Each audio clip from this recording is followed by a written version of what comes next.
টাঙ্গাইলের ঐতিহ্যবাহী তাঁত শাড়ির বাজারে শুরু হয়েছে ঈদের বেচাকেনা। তবে তার পরিমাণ নিয়ে হতাশ তাঁতি ও কারখানা মালিকরা। সামনে ঈদ, পরিবার পরিজন নিয়ে নিজেদের ঈদ উদযাপন হবে কিনা তা নিয়ে চিন্তিত তারা। টাঙ্গাইল প্রতিনিধি নওশাদ রানা সানভীর তথ্য ছবি নিয়ে ডেস্ক রিপোর্ট। টাঙ্গাইলের তাঁত শাড়ির রাজধানী পাত্রাইল। ভোর থেকেই একটানা শোনা যায় এই খটাখট শব্দ।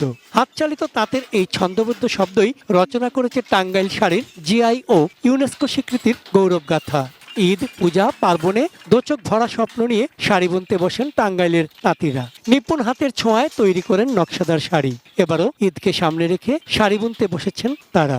যে কাপড়গুলো আমরা তৈরি করি এই কাপড়গুলা আমার বাড়ির কাপড় পরাইতে পারি না, কারণ ওই রকম সামর্থ্য তো আর আমাদের নাই। যে টাকা ইনকাম করি এতে তো সংসার খরচাটাই চলে যায়। আমাদের মজুরি বাড়াইতে হবে।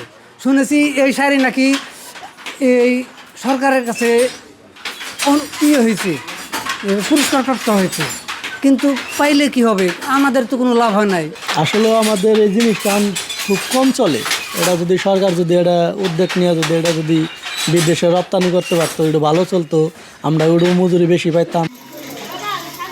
যারা সৃষ্টি করেন মনোহর শাড়ি, যে শাড়িতে সেজে ওঠেন বাংলার নারীরা, কেমন আছেন সেই তাঁত শিল্পীরা? করটিয়া, সন্তোষ, পোড়াবাড়ি, বল্লা ও পাত্রাইল সহ জেলার বিভিন্ন তাঁতপল্লীর কারিগর ও কারখানা মালিকরা বলছেন সুতা ও অন্যান্য কাঁচামালের দাম বেড়েছে বিদ্যুৎ ও পরিবহন ব্যয়ও।